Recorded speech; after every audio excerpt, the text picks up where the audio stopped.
of love, so that might be one reason why you stay in it, but I actually do love them. And that's the hardest thing to kind of grapple with next to kids, right? And then overcoming the pain and breaking the time investment. If you've been with your abuser for years or decades, there's a level of embarrassment to saying, I was wrong. This is a waste of my time. I've spent 10 years trying to change this person. You know, so this person told me don't bother, this person told me don't bother, and I was wrong, I'm gonna get I told you so. Who cares? Go. You know, embarrassment is not a priority versus your life. And I think in this country, we prioritize embarrassment way too much. It doesn't matter. As much as we think, it really doesn't matter. It's so temporary. Then there's other things, obviously, like overcoming guilt of leaving, dealing with threat of harm, which, you know, dealing with threat of harm from themselves. So if an abuser says they're gonna hurt themselves, and this is an uncomfortable thought, I'm gonna tell everyone this flat out, that is not your problem. It's not your problem, okay? And I've heard stories when, and this pastor said, you know, I deal with sexual abuse and I do a lot of work with that. And I was giving a speech at John Jay when I had a classroom full of college kids asking me about consent. We're talking about consent, and the question came up like, well, what do you do when a guy says, if you don't have sex with me, I'm going to kill myself? And yes, sister. Wearing the good trouble shirt in the back. That is what was asked of me, and I paused because my generation, I don't think my generation had that play. So it was such a novel thought to me. I had to pause and process. And then I had to share the same story I'm gonna share with you guys. True story, I'm a survivor of suicide. I tried to take my own life when I was 15. You know, I was severely depressed. I felt like I was a burden to people. I'm okay now, right? I'm here, God bless. But that was on me. You know, no matter how I felt people made me feel that I didn't have value, no matter how I felt that people would be better off, that was incorrect thinking that was squarely on me. They didn't owe me anything. You're allowed to be sad, just like you're allowed to be mad. You're still ultimately responsible for your behavior. You're responsible for how you treat yourself and others. So if someone says, oh, if you leave me, I'm gonna take my life, you're like, we can call services, you know, I wish you the best. I am not going to stay here with a suicidal person. And you can make it a policy of yours, like I don't date suicidal people. I told the people in that classroom, like you have to make it a policy that I don't have sex with suicidal people, but we can sit and talk to a counselor right now. So let's make a phone call, because they're bluffing. They are most likely bluffing, and I asked the girls in the class, I'm like, okay, first of all, how many of these girls heard this? They all raised their hands, which is shocking.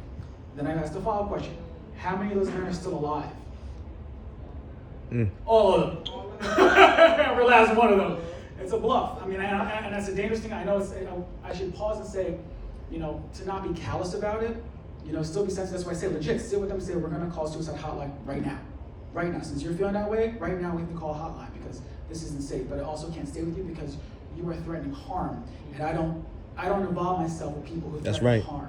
When you are no longer threatening harm on any person, whether it's you or someone else, then maybe we can discuss how we can be friends or how we get along, but that's not on you. Again, coming from someone who's right, it's not on you. You don't owe them your life because they're threatening to take their life.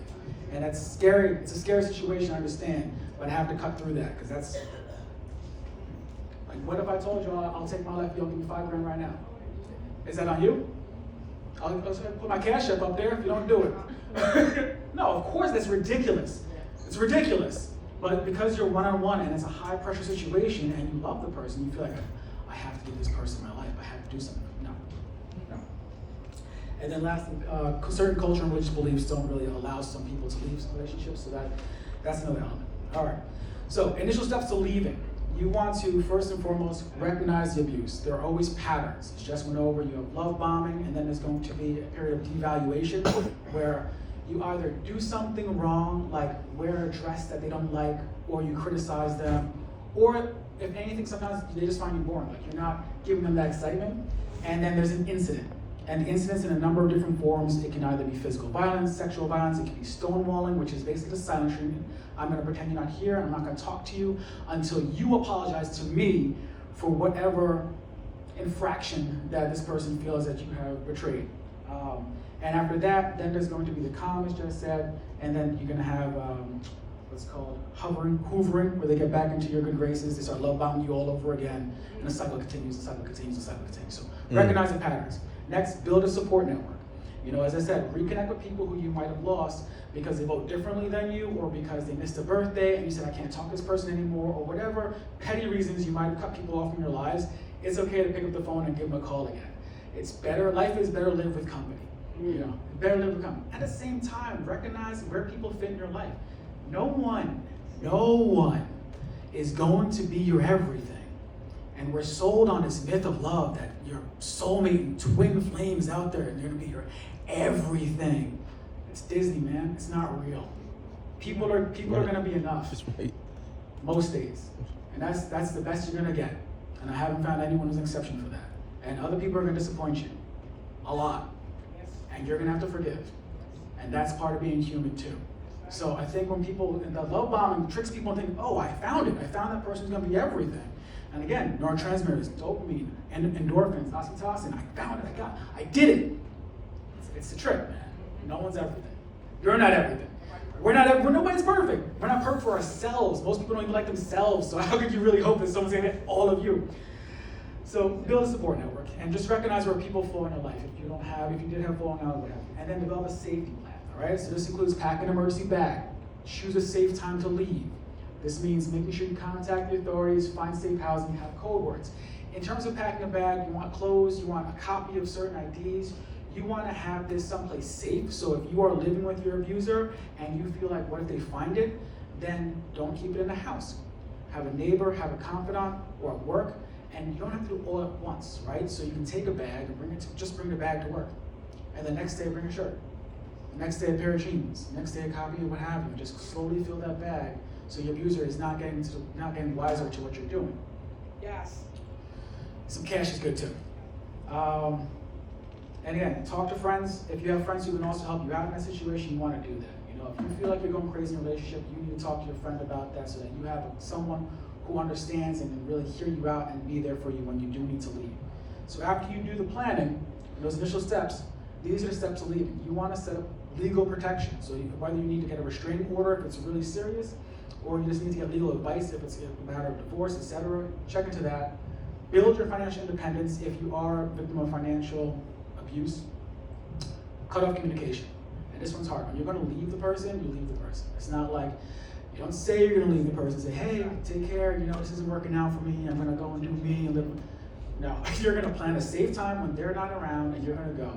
Or you're going to pretend to go to work and that's when you're going to leave. You're going to find some sort of exit point that they can't pick up on so you can just scoot. If you have children, it's not always easy to cut off communication, so what you're going to do is go low communication and you're going to gray rock. And I'll talk about that method in a little bit. You're essentially going to keep your emotions are going to be dead. You're going to talk very logistically about what the kid needs. Hey, I need money for some clothes. Hey, by the way, are you able to pick them up from practice? It's just pure logistics, and that's it. And if they try and like, so going back to our kid, are you going to be able to pick them up from practice? You just don't engage. They will engage you. They will try to charm you. It will touch on certain parts because again, they have made you addicted to them. So part of your brain wants to feel that love bombing phase again. It felt good. Perhaps the romantic aspect was good. The sexual aspect was good. So part of you is seduced by this person. You have to be aware. Whatever you're seduced by, be aware. Don't tempt it.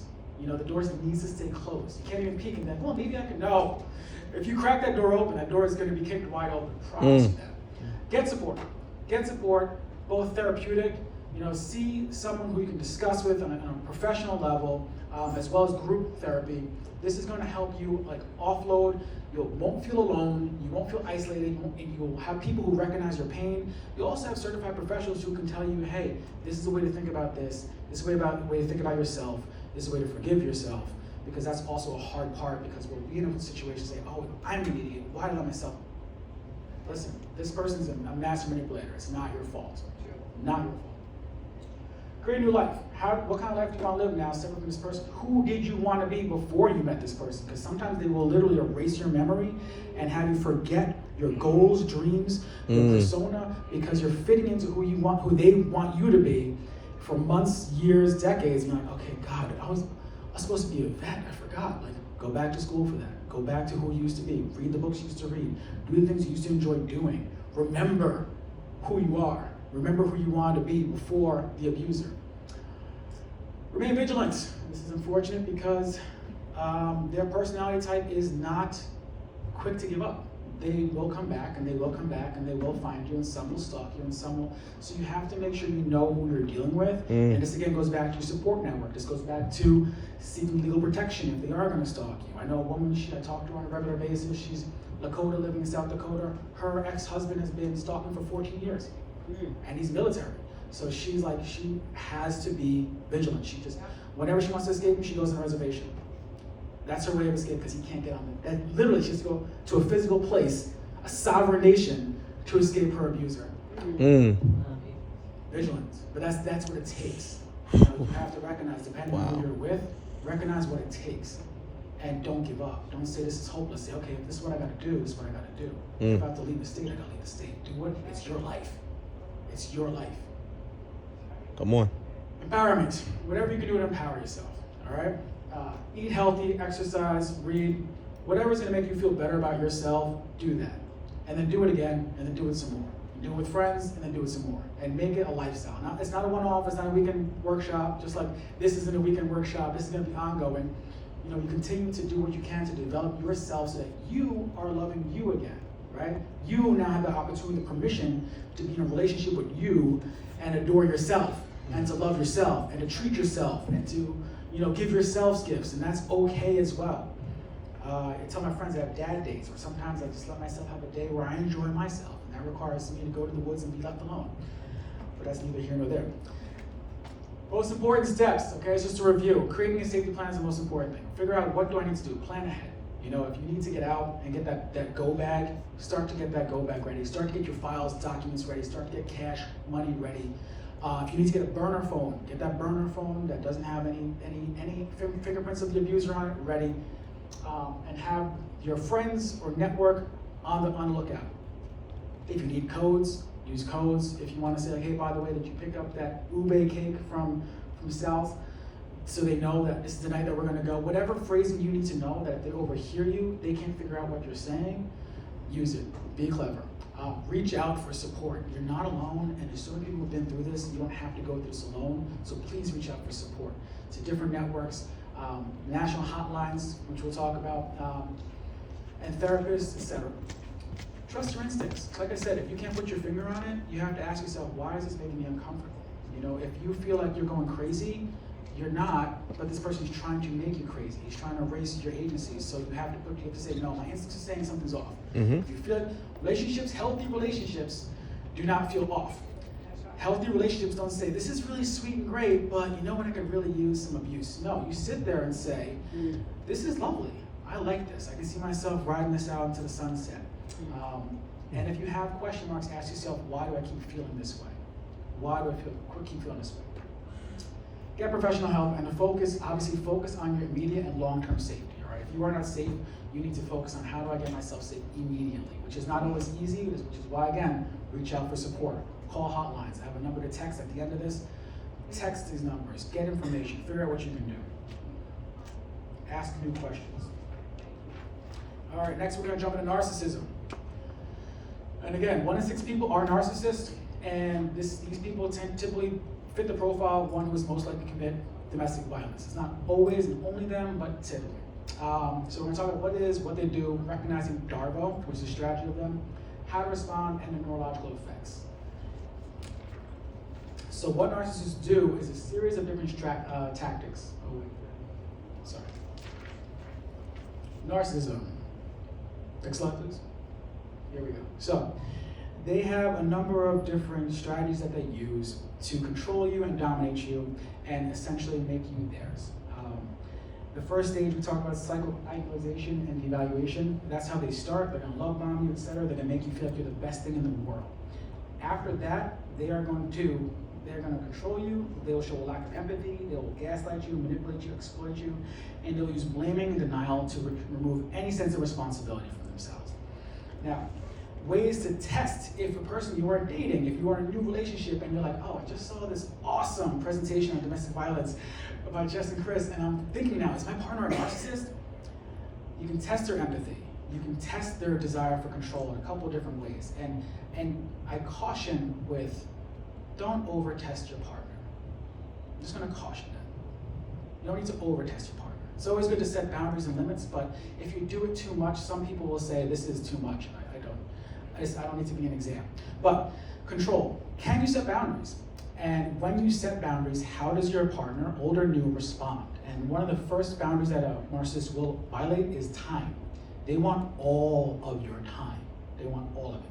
So schedule something and see how they respond. Hey, sweetie, I know we were gonna do this, but actually, I'm gonna spend an hour real quick at the library and just fill in the blank. I'm gonna go and get my nails done. I know we didn't talk about this, but I'm gonna go, whatever unscheduled event you can throw in there that's really innocent, right? Don't start with bachelorette party. Don't start with that. Start something small that takes an hour, see how they respond. If they flip it on you and say, no, you're not, we already planned to do X, Y, and Z, or actually I was planning on doing this, or in some sort of way they shut you down and they don't hear you out, raise an eyebrow. Like ask yourself, this, I should be able to have an hour to myself. I should be able to take a walk. I should be able to go hang out with my friends. Empathy. How to test empathy is actually a critical one that I think everyone should learn in a relationship, because if someone doesn't empathize with you, they do not care if you're hurt. If they do not care if you're hurt and you have kids with them, they do not care if your kid is hurt. So there's a lot of reasons why you really want to make sure your partner is empathetic. They might feign empathetic to look good, but you'll see the difference whether you're in public or behind closed doors. And ways to test empathy are to ask hypotheticals. Like, how would you feel if someone at work got blamed for something they didn't do and you knew it? And if their response is something that reflects back on them or dismissive, be aware. If you are hurt or you're going through something and they seem more annoyed than compassionate, be aware. And a very simple way is ask for help. Narcissists hate being asked for help, because by definition in their mind, if you're asking for help, you're vulnerable and then you're weak. And they don't like weakness in people. Like, why are you being weak right now? Like, they'll be annoyed. If the second you ask for help for something small and trivial, you hear them suck their teeth, or they're really just bothered by something small and trivial, pause and ask yourself, why is this an issue? I'm just asking to peel my orange. Like, I already peeled myself, but I'm remembering this. And then if they always have that kind of response when you ask for help, they might not have empathy for different reasons, but just be aware. What's next?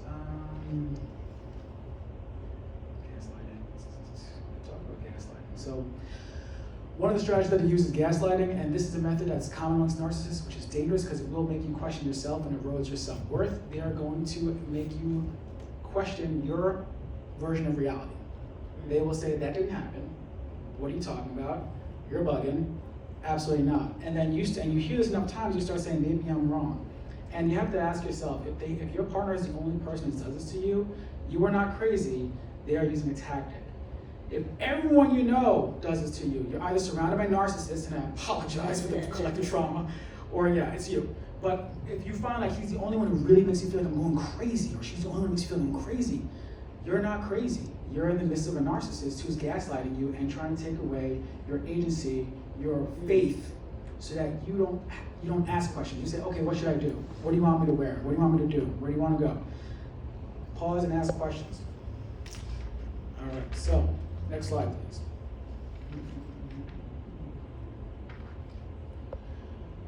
These are all things that narcissists do. We've gone over this, so we can kind of glaze over it. Love bombing again, they isolate, they breadcrumb. So after they get upset with an infraction, they might give you like a tiny bit of affection. They'll stop giving you grand gestures. They'll give you like a little bit, and it's almost like a dose. So you're still getting a hit. You're still getting a little bit of dopamine from the love, but not as much as at the start of a relationship, so it keeps you going. And they're titrating. They're saying, how little can I give to get as much as possible from you? They're capitalizing your love, all right? Devaluation, again, they're gonna tell you something's wrong with you, or why can't you be like this person, or why do you always get on my nerves, or what have you. That's not how love and relationships work. That's not how we talk to each other in love and relationships. They shouldn't make you feel small. If you feel like they're intentionally making you feel small, that is wrong. You don't deserve that. That is a strategy they're using because it keeps you feeling low self-worth and in their clutches. The lower your self-worth is, the less likely you are to leave, because no one else will ever want me. They've convinced me I'm not worthy, so I'll just stay with this one. People use this phrase of strategy, that the devil you know is better than the devil you don't know. You guys all heard that phrase, right? It doesn't make any sense to me. because it's an assumption that out in the world it's just devils. There's other people out there, and some angels too. Like it's wild. Try different. Monopolize your time. Again, pay attention to this. If they want all of your time and you feel guilty having any time for yourself, be aware of that. I dated a narcissist about 10 years ago. I was engaged to her, and about 6 months before the marriage, I saw the signs and said, this is not going to be good. Like I figured it out ahead of time, thank God. But one thing she did, we worked in a restaurant together, and she was very charismatic, very charming, and I've never seen anyone more effective at telling the managers what to do than her. She would tell the bosses, we're gonna do this, this, and this, and they're like, all right, I was just standing there. How did you do that? That's the thing with narcissists, they're so charming, it's magnetic. You're like, I want to be like, I want that quality, but it's manipulative. It's not charm, it's manipulation. It's doing what I'm getting what I want out of you. I don't care about you. I could throw you under my shoe, I don't care, but do what I want. I'll smile when I ask you and you feel great about it. What she did was change our schedules, right? And it worked out because it made me make more money, but once I did the math, I realized that, we live together, we're working together, and I did the math, and oh my God, I have 6 hours a week where I'm not with this woman. 6 hours. And that's monopolizing time. If they're in charge of your schedule, the calendar is different than schedule. If they're in charge of your schedule, it was fun while it lasted. It's okay. I have my own. But at the same time, it is lost time. I could have been someone more nurturing, etc. But I can narrow it down. Manipulation, obviously, they require sympathy and adoration. Okay, pay attention to this, because a lot of times a narcissist will be the victim. They will need your help. Only you can help me. Only you can save me. Jess, I need to pay rent. I need whatever it may be. And they guilt trip you into doing acts of service for them. They guilt trip you into giving them money. They guilt trip you into sex. They guilt trip you. And this, again, is lowering your value. Like, if I don't do this, this poor person is going to be sad, or they're going to be suicidal, or they're going to be thrown in jail, or they're going to be whatever it may be. And this cuts, I can't imagine how many millions of women's lives have been cut short in different ways because they've just given a man something that he didn't need to satisfy his ego and his narcissism.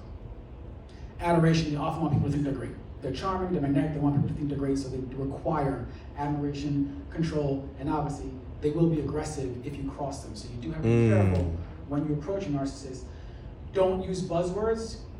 Don't use buzzwords, okay? Narcissists hate psychology. They'll call anything you say that's introspective psychobabble. Oh, it's just psychobabble stuff that you come. Don't say, oh, you're stonewalling me. Oh, you're doing. Just recognize what it is. Keep it in the back of your head. Pay attention. Disengage. As much as you can, disengage, because they thrive off of the engage. They want, and they crave, they're addicted to the arguments. They're addicted to the fight. They're addicted to attention. They want attention because that gives them an opportunity to win. They want to win in every social engagement possible, and it's a game for them. And they can't get off that train, unfortunately. So when you start seeing this, again, don't call them out. Just in your head, recognize, oh, I see what they're doing. They're love bombing right now, okay.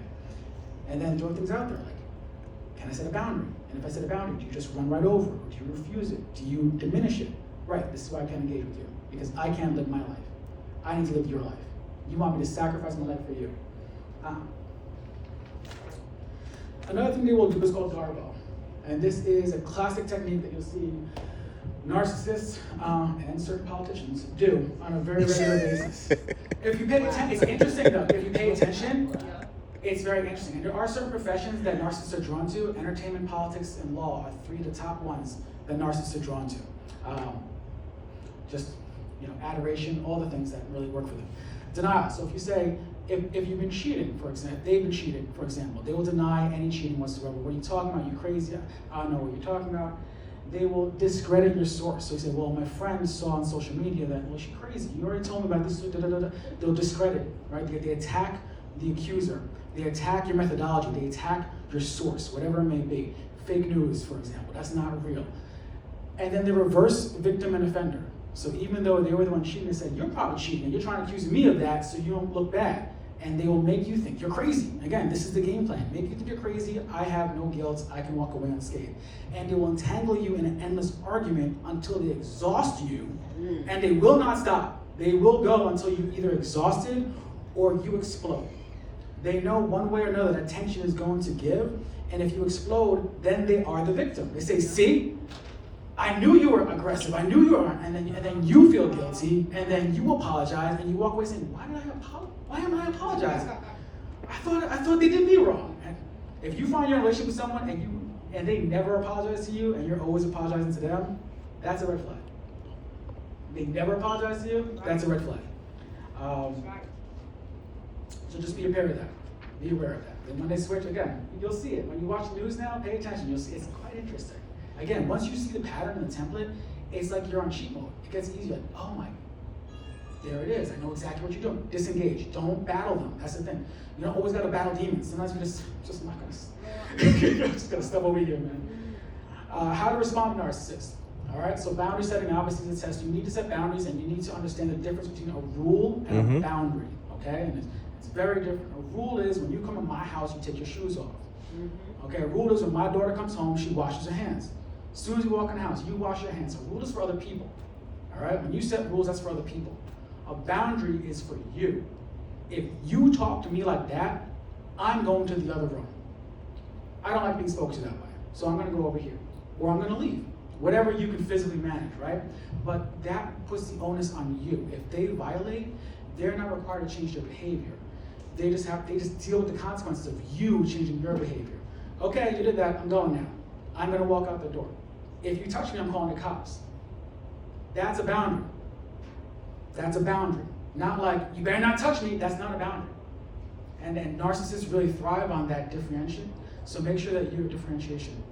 So make sure you're aware of how to set boundaries versus ineffective rules. You know, stop doing this, don't do that, or terrible rules. As a parent coach and working with kids, I tell parents all the time, that's the least, tell people what to do. I want you to do this. You need to treat me with respect, talk with respect. If you don't talk with respect, I have to go. I have to go. And then when they cross the line again, be like, listen, I said, either you talk with respect or I have to go. My rule is 2 strikes. That's my personal rule. I invite everyone else to have it. If you want to have 3 strikes and you have more grace than me, God be with you. But people learn faster. People learn a lot faster when there's less strikes. Kids don't touch a hot stove twice. They don't touch a hot stove twice. They don't need to. Gray rock method. Now this is very good. Again, look up Dr. Ramani, R-A-M-A-N-I, and learn a little bit about the gray rock method. Narcissists, again, they thrive on attention, they thrive on aggression, they thrive on manipulating and provoking arguments. Narcissists love to argue or debate, which again is why you find them in legal and politicians. It suits them. It really does. It actually, honestly, it actually rewards them. Those 3 professions actually reward narcissism. Grandiose narcissists, it's different types, but grandiose narcissists in particular. The gray rock method is basically being as boring as a gray rock. If you walk past a gray rock outside this building right now, you are not going to think twice that's the most beautiful gray rock I've ever seen in my life. No one's ever going to say it. It's just it's white noise. You walk past, who cares? So if they're talking to you and they're trying to come at you, they're trying to provoke you, and you're like, yeah, wow, crazy. Okay, great. One-word responses, it drives them nuts. It drives them nuts. And then what you do is just you keep at it because they're not getting anything from you, and eventually they get bored. This is one of the ways that you can have a narcissist discard you if you're really strategic about it and you're willing to deal with their attempt to burn you out. If you gray rock them and it's not going to take a day. It's not like you do this in one day. But I feel like for the next 4 weeks, I'm just going to gray rock this dude until he's like bored.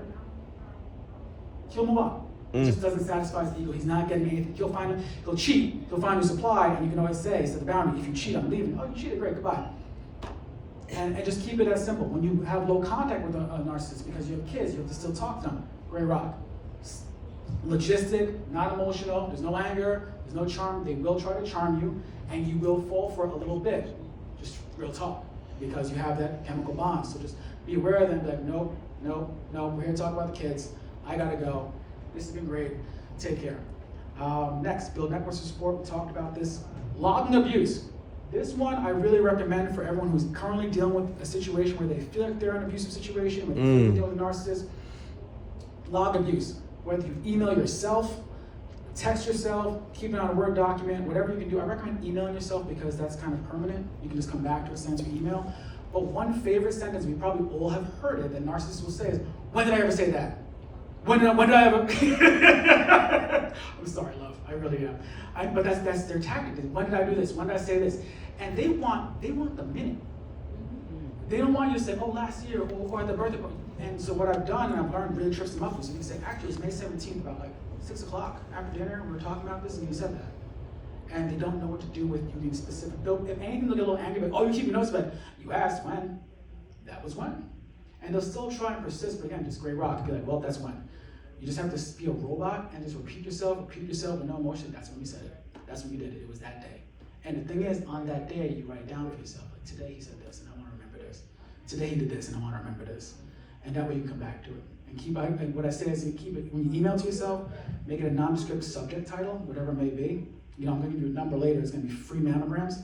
Something that most men are just not going to look at. Whatever you can do that you can go back to that's safe, do that, and then log the abuse, log that, so that you have that A for yourself, but also if they do ask you. And I'll give you an app that you can use this for next. Lastly, check in with friends. How to respond to narcissists. If they do something that makes you feel like you're crazy, check in with your friends and ask them, am I crazy? Like, did this happen? Am I out of my mind? Pick and choose which friends you do talk to, because you know which ones are most trustworthy, which ones will tell you what you want to hear, versus which ones are there for you and down for you. So, this is very important because since we're in a technical age, we have more technical ways of abuse. And some narcissists and domestic violence offenders will actually use ghost apps. And they use GPS trackers, and they will install it on your phone when you're sleeping or when they have access to your phone. And there are ways to find this, so I want to make sure we're aware of this. If you go into, let me find my specific notes, 1 second.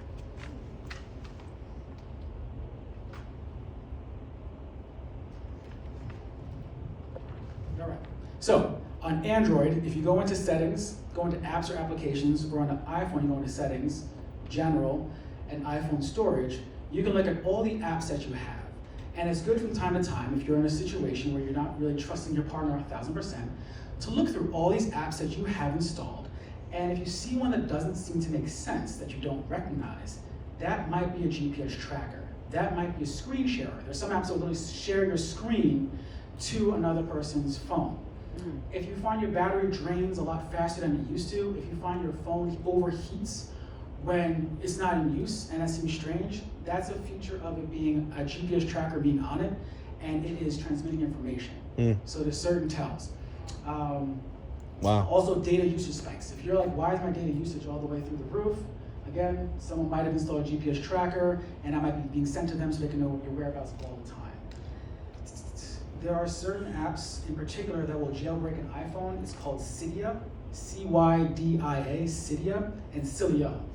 These will jailbreak an iPhone, which allows a person to actually put on other apps that will be ghosted then, and then they can keep track of you. So again, spread this information. If people hear you're like, well, this is just too much, then tell them to research ghost apps and how to find on your phone. Simple as that. Between ChatGPT and Google, we have a lot of extra brains that we can use and get information on. But that, unfortunately, is being used. Tethering is another one. So just be aware. All right, next up we have Victim's Voice app. This is great if someone is in a domestic violence situation, and if you've been zoning out here and there, this is one to really pay attention to. It's victimsvoice.app. That's the website. It is an off-phone app. So if you're suffering abuse, if they hurt you, if they punch holes in the walls, if there's drug and alcohol abuse evident, you can take pictures and upload it. It's a $40 subscription fee, and they will hold that indefinitely. So even if you, after you sign up originally, say I can't afford this, they will still keep the information in their database. And the goal is for you to be able to use this as court admissible evidence. So you can take audio filings, you can take video. If you hurt the dog, you gotta take it to the vet. If you are hurt, you have to go to the ER. If whatever it may be, you take pictures, video, upload it, delete it from your phone, so you don't have to worry about your partner finding it. Now you have a safe, legal, court admissible database that you're building. This goes back to the whole legal framework. Victim Voice app. Please, if you know people who are hurt, let them know about this. Please. We talked about resources. There's different places and support groups like Safe Horizon, VIP Mujeres, NYC Alliance Against Sexual Assault, and Bronx Family Justice Center that all help people who are suffering from domestic violence. Please, if you know anyone who's going through that, check that out. Before you take any pictures, next slide. Take a picture of that because it's too in the script, so if someone sees that, they won't assume that you are going to a DV help center. You can text BEGIN to 88788 and have a chat with someone if you're suffering domestic violence. Those two numbers, 800-799-7233, that's the National Domestic Hotline, and then 621-4673, that's the New York City line for hope. Proverbs 3:31 says, do not envy the violent man or choose any of their ways. So if your partner does see that, again, maybe that's a message I'll leap out to them. But that is all that I have for you today. I really appreciate all